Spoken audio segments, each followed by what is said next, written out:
Jesus tells these three parables in response to the Pharisees and scribes who said, "This man welcomes sinners and he eats with them." There would have been a little bit of a shock value in each of these three parables in Jesus' time. So just want to explain a couple of those. It would not be normal to leave 99 sheep alone and then go after one. And most of us can relate to that. And it would not be normal for a woman to sweep a dirt floor all day long for one coin. And then even more so, it wouldn't be normal than to invite neighbors to a party over one coin. And when the son asked for his share of the inheritance before his father's death, it's like saying, "You're as good as dead as far as I'm concerned." Obviously, this family is wealthy because he has many hired workers. In Jesus' time, a head of the household in Palestine who is wealthy would not leave the house to greet one of a lower rank. A head of a household would not run, but rather would walk stately and calmly.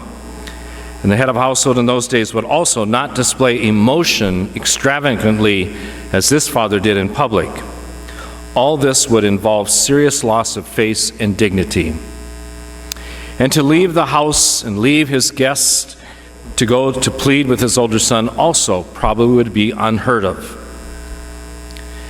So this parable, especially of the lost son, what we call the prodigal son, is very familiar to us. And many times preachers and people focus on the sin of the sons, the younger son's blatant disrespect of his father and then his loose living, or also the sin of the older brother's resentment and resistance to celebrate his brother's return.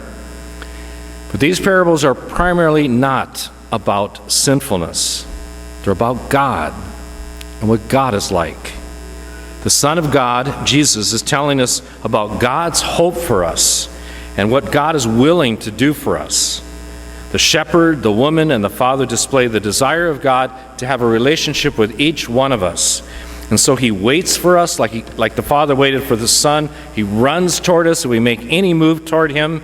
And the characters display in each one of these parables kind of a foolishness, no questions asked, love and mercy of God. Can we handle this? Do we know this God? Or sometimes are we like the Pharisees and scribes who try to put limits on God's love and mercy?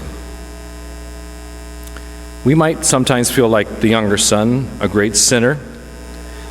But a lot of times I think we might feel more like the older son.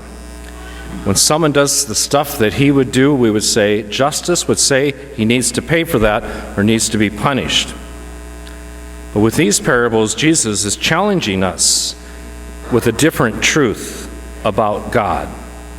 So just as Jesus probably shocked his hearers, I'm going to try to shock you a little bit. If a porn star turned toward God and away from the porn industry, no questions asked, God's love and mercy would just sweep over him or her.